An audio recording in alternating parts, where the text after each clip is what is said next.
Welcome to another edition of the Pro Football Pick segment powered by BetfredSports here on Turnpike Sports. I'm Doug Weishuttle here with Dave Weishuttle. Well, without any kind of lead in here, we just had the Super Bowl, and wow, what a game. It was an amazing game. I mean, unfortunately, my team didn't win, but, congratulations to the Kansas City Chiefs. I actually have to commend Philly. At least the area around Philly and Philly, giving kids the late start for school. Oh yeah, and the day after the Super Bowl, all the schools in the Philadelphia area kind of pushed back. I don't know if it was a 2-hour delay or something like that. I think it was something like that. Delayed opening, but that was the phrase, of delayed opening. Delayed opening. I never know what to call these things. Good for them. I don't think I ever had a really delayed opening other than for snow when I was going to school. So. No, I've never had that experience that they delayed an opening for a football game. Yeah, that's something new. Well, good for them. Yeah, good for them. But it was a great game in terms of how it was played. Again, questionable call at the end, which led to a lot of anger, frustration. Philly fan. Yes. Look, I'm a Philly fan, and I don't. That's part of the game. The turf situation, the calls. I think the bigger thing that cost Philly the game, I think the only thing that cost Philly the game is Philadelphia was outcoached by Andy Reid and the Kansas City Chiefs. So, especially in the second half. Especially in the second half. Good adjustments by Reid and his crew there. I actually liked the way Spagnuolo changed his defense a little bit. It became a lot more pressure-oriented in the second half. I'm very impressed by Kansas City because, Philadelphia had a historically good defense with, they were putting pressure on quarterbacks all year, and Kansas City came out of that game, and I don't think Mahomes was sacked once. So good for them.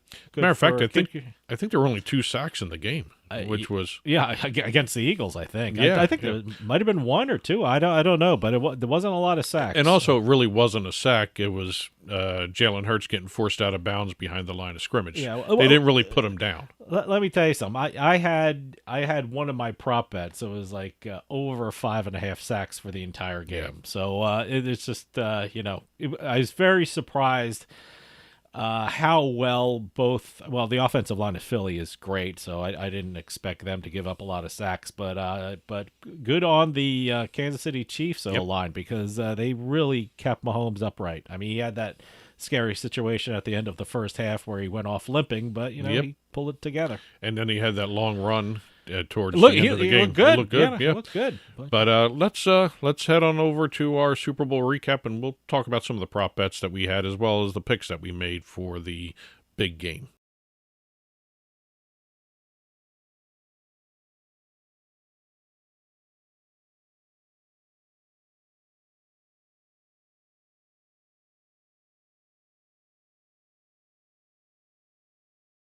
Well, you know what? Let's start off with what you had just mentioned. Both of us, I think, did this prop bet in different books. The 5.5 sacks. Yeah. So, let me just tell you, thank God for the prop betting because I made out in the prop betting. I screwed up on the spread. I went with the Eagles. I went with the under. I don't know what the hell I was thinking. It was like an incredibly high scoring game. So good for people who went on did the over. But the prop bet saved me. Well, I did the over, and as a matter of fact, I kind of thought with these 2 offenses they were going to go over no matter what was going to happen. Mm-hmm. My prop bet for the show did really well too. I did anytime touchdown Kelsey. Anytime touchdown Jalen Hurts. And what was the other one that I did? I can't remember what the hell I did. Jalen Hurts MVP because I thought the Eagles were going to win it. So, which, by the way, Jalen Hurts had a hell of a game. He had a record-setting game. He had a record-setting game. Other than that fumble return for a touchdown, he had a hell of a game. So, well, he actually was the first quarterback to score 3 touchdowns. Yes, that's what I mean. He had an historic game. Good which for him. Also may have been one of the reasons why Philly couldn't really get things going. It was just Jalen Hurts.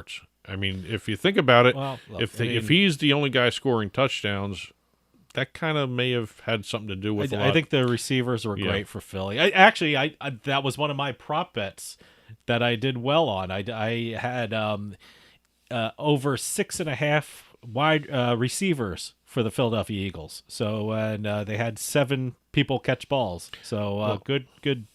That was a great prop bet for me. Well, So I did I'm okay patting myself on the back for that one. for the show picks. Yeah. I did good for my prop bets. I did Kelsey first half TD, which he did. He was the first touchdown for Kansas City.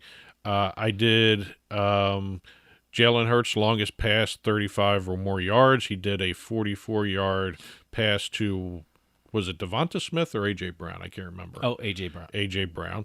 And the other prop bet I had for the show, 3.5 touchdowns scored by the Eagles. They did 3. Oh, jeez. Yeah. Okay. But again, when you go off to the personal side, I did a bunch of prop bets. Yeah. I actually didn't do too many prop bets this year because I wanted to just enjoy the game without having to sweat a little bit. And I did a couple prop bets. I hit the one that I was really shocked at, the 2-point conversion. I thought it was going to happen earlier in the game. Happened at the end of the game. I hit that. And basically that covered a lot of my losses. Yeah.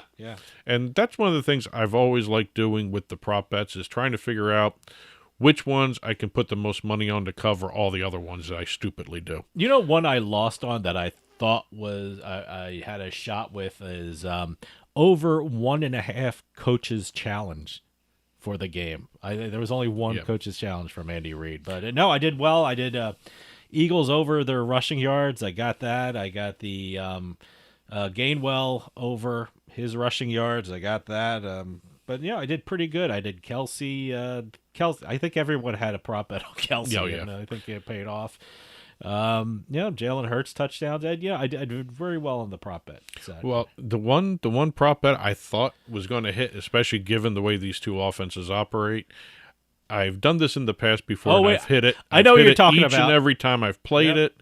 It was a non-quarterback throwing a touchdown pass in the Super Bowl. I've hit that every single time I played it in previous Super Bowls. I did it this year, and both these teams have let me down because they did not do any gadget plays. Although the round-around carousel thing that Kansas City tried that one time inside the 5 was kind of interesting. It didn't work out the way it should have, but again, I was really shocked I didn't see more trick plays or more gadget plays than what they were doing. But yeah, that was a disappointment. I always bet that didn't happen.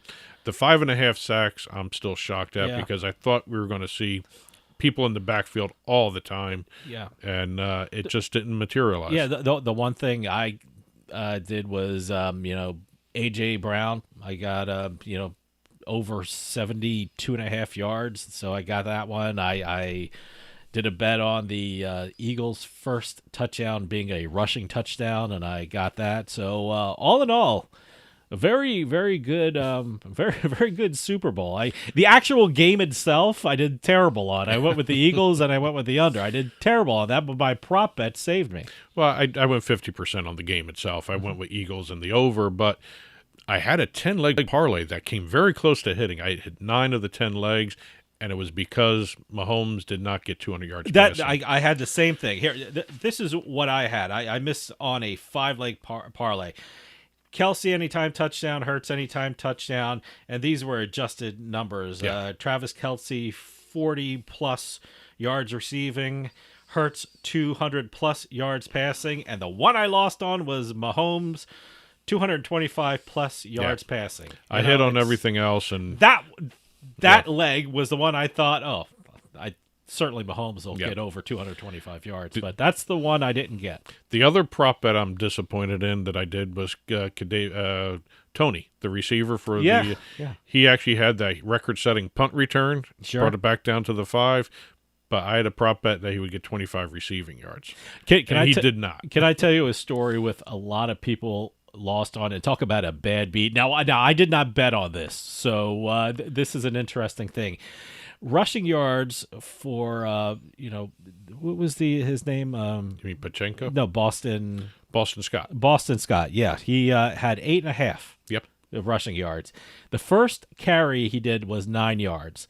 The next carry he did, he lost 2 yards. Yeah. But then in one other carry, he gained 1 yard, so he got 8 yards Talk about a bad beat if you had over 8.5 yards. You know what? You're going to be hearing bad beats all the way You through won this. it, then you Yeah. lost it, then Yep. you thought you were going to win it again, and then you lost it. So Actually, I'm very curious to see who won on the missed field goal bet. Would the team miss a field goal prop? I heard that someone was offering a prop with Yep. a field goal hit an upright, and it Yep. actually hit an upright. So Yeah, there were a lot of sports books, especially on the retail side in Vegas, actually had that prop. really Yeah. okay. Yeah, I didn't see it's- too many on the onlines that hit props, the. the prop bets in Super Bowls are fascinating. I Yes. mean, it's amazing what you can bet on. Well, Amazing week, even when Caesars released their menu of prop bets for the Super Bowl, the cross sport ones are interesting. I don't really go with those. Yeah. I do love when I know people who are doing yeah. parlays with the NFL and Yeah. the NBA. I don't do that. Day No, and I stuff just like can't do that. So, But I love when especially Caesars, when they release their menu, their betting menu for the Super Bowl props, they always tell the story of they created the first prop with William the Refrigerator Perry. oh, That's really? Chicago That was Super it? Bowl. I heard that was the very the first story, prop. Yeah, that was the story out there. They put that out in all their press releases when they released the betting menu. I know a couple other places did specials on it, streaming specials. They talked about that. But it's a very interesting market in and of itself, the prop bets. I don't think too many other sports can do that. Yeah. Well, they do the squares thing too, which I have never won on. No, Those squares, so And also, I think FanDuel had their Super Bowl bingo card going again and all that. So a whole different ways of doing all this stuff. Yeah. But you got See, to that's love. a little too gimmicky Yeah. for me. That's prop bets, I guess, in and They're of all itself gimmicks. are They're all all gimmicky. gimmicks. But that's the squares and the bingo. That's just I don't know. I just don't do well in that. Some people do well in that. I don't do well in that. But I'm curious to see what the numbers are in terms of handle for all the books. yeah.